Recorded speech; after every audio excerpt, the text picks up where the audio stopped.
You ask Tiger to solve. This deals with linear equations with one unknown.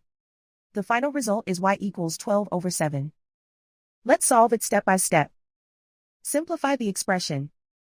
Group the coefficients. Find the lowest common denominator. Multiply the denominators.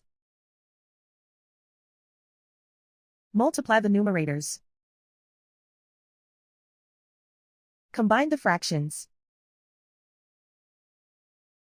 Combine the numerators. Find the greatest common factor of the numerator and denominator. Factor out and cancel the greatest common factor. Isolate the y. Multiply both sides by inverse fraction 2/1. Group like terms. Multiply the coefficients. Simplify the fraction. Multiply the fractions. Simplify the arithmetic.